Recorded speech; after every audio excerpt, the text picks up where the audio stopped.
Assalomu alaykum, hurmatli kuzatuvchilar. Hozir biz Andijon shahridagi Andijon viloyat ipoteka bankda viloyat filialini oldida turibmiz.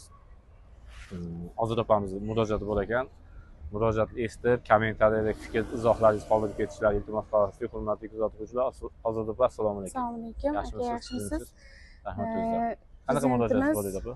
Shavkat Miromonovichga iltimosnomam bor edi. 2019da prezidentimiz tarafdan berilgan uyda hozirda bank tortib qo'yapti. Hozir bolalarim bilan 2 nafar bolam bilan qishloqda qolyapman. Shu masala bo'yicha 2 nafar voyaga yetmagan farzand. voyaga yetmagan Birinchisi necha yosh? Birinchisi 12 yosh, keyinchisi 2 yashar. Ha, yolg'iz ayolsiz. Ha. Hozirda tortib qo'yapti. Shunchani qilyapman, lekin qo'limdan kelmayapti. Kimlarga uchradingiz bu bo'yicha opa? Nima holat bo'ldi? Qisqacha tushuntirib bersangiz. Bunda 2023da sudga chiqarilgan ekan. Meni bundan xabarim yo'q. Ipoteka bankdan chiqarilgan qarzdorlik bo'yicha 12 million qarzdorlik bo'yicha men u pulni to'lab kelganman.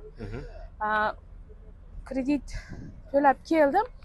Hozirda bank balansiga yashab turgan uyim bank balansi. 12 million sud chaqirmasdan, hech narsani qilmasdan. Yo'q, sirtdan chiqarilgan qaror. Xatam sizga pochta orqali xat jo'natilmayapti. Yo'q, kelmagan. 12 million chiqadi. U 12 million to'layapsiz. 12 million to'layapman. Bankda yuristi o'zi aytayapti, to'lasang biz o'zimiz chiqarganmiz, sudga deyapti. O'zimiz qaytarib olamiz degan. Shu kunga doir men mana shu sud qarori chiqqandan keyin men 40 million pul to'lab oldim. Endi yana uyimdan ko'chirishligi oktyabrda kelyapti. 2025da oktyabrda kelyapti. 15-oktyabrda uydan ko'chirishlikka deb. Men xodimlari tushuntirdi, yurist bilan gaplashtirdi. Yurist chiqarib beraman, nech pul qarzdorligini dedi, lekin chiqarib bermadi. Qochib yurdi. Men kelyapman ipotekaga. Hech narsani menga shu yerga kelyapman. Bankda boshlig'i bilan ham gaplashdim. Boshlig'i ismi nima ekan?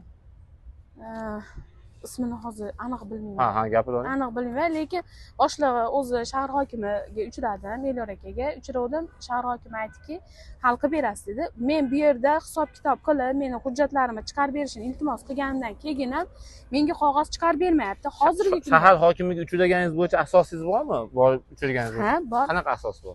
Shahar hokimi o'zi kanaliga joylagan. Ha, Andijon shahar hokimligini matbuot xizmati tomonidan shahar hokimligini kanaliga joylagan. Biz ham ko'rdik, просто opani o'zidan so'rayapmiz.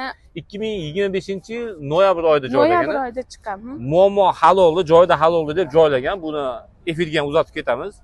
Lekin u yerda hal bo'lmadi, Elyor aka. Lekin kanalga yozyapti, hal oldi muammo. Kanalga yozilgan. Shu kunga doir meni uyimdan chiqarib qo'ydi, lekin men bu yerga soat kech payt 11da chiqaryapti, kechasi 11da.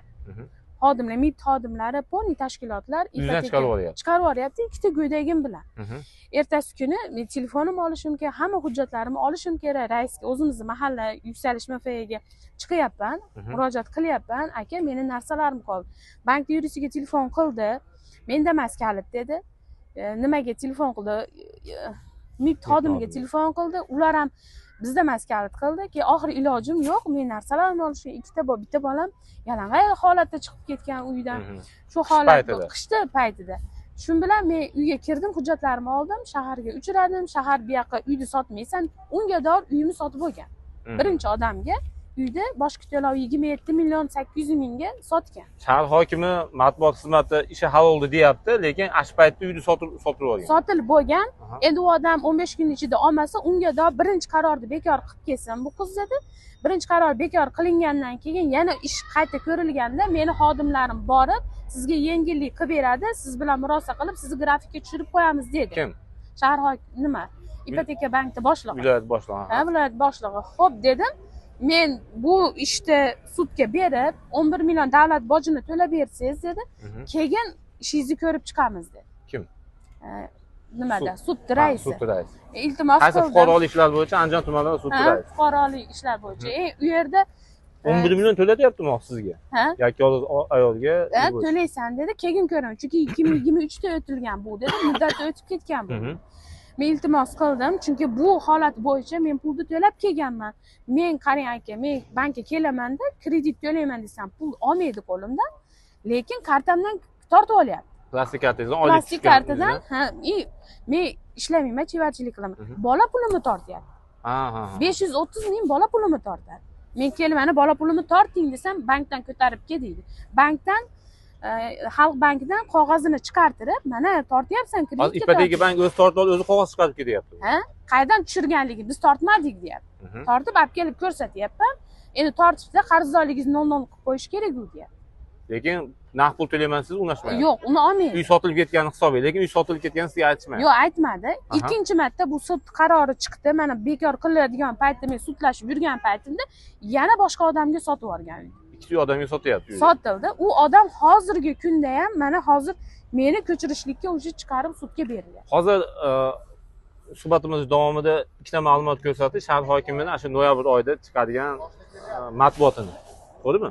Undan keyin yana qayta boribsiz. U qanaqa holat bo'lgan? Unda yana qayta bordim. Qayta borib, meni uyim mana sud qarorini bekor qildi dedi-yu Elyor aka. Men bu qarorni bekor qildirdim. Menga dedim katta summa qilib, hozir davlat boji 11 millionda, undan tashqari bankda rasoti 15 millionda.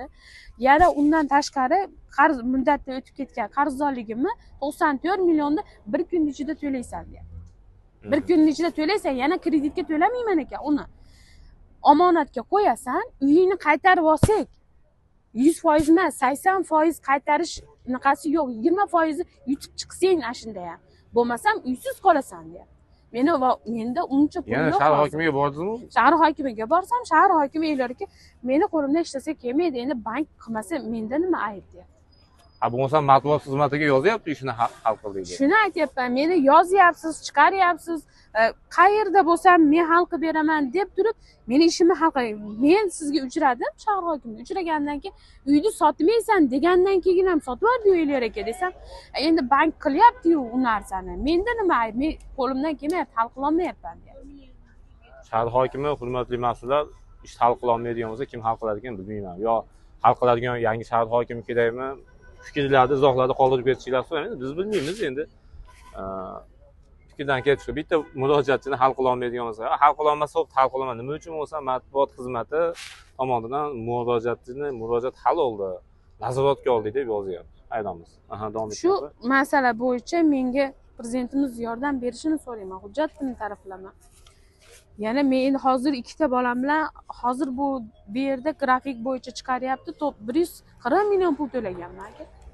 Hurmatli kuzatuvchilar, ko'rib turganingizdek, prezidentimiz tomonidan imtiyozli ravishda berilgan uylarda pulini olib, balo battar qilib bank xohlaganini qilyapti. Mas'ullar просто kuzatuvchi bo'lib turyapti xolos. Yana kamiga ish hal qildi yozyapti, lekin fuqaroni bu tomonga qaraganda nima deyapti, biz hal qila olmaymiz deyapti. Hal qila olmaydigan bo'ladigan bo'lsa, unaqa mas'ullar bizga kerak emas.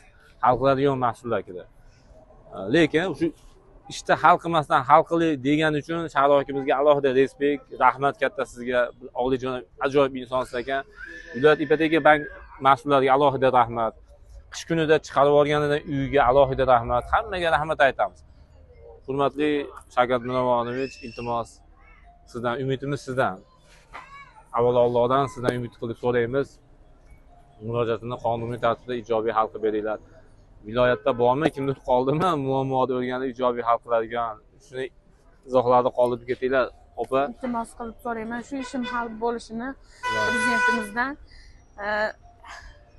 Hozir ikkita bolam bilan ko'chada qola olmayman aka men. Ikkita go'daylar haq hurmati kommentariyada izohlarda fikrlar yozib ketinglar.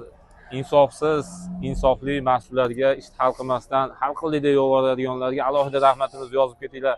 Shunaqa mas'ullarga alohida rahmat aytib ketinglar, iltimos. Yurakchani bosib, qizartirib ketinglar. Nima deymiz endi, iloji yo'q. Alloh sabr etsin. Rahmat katta hammaga.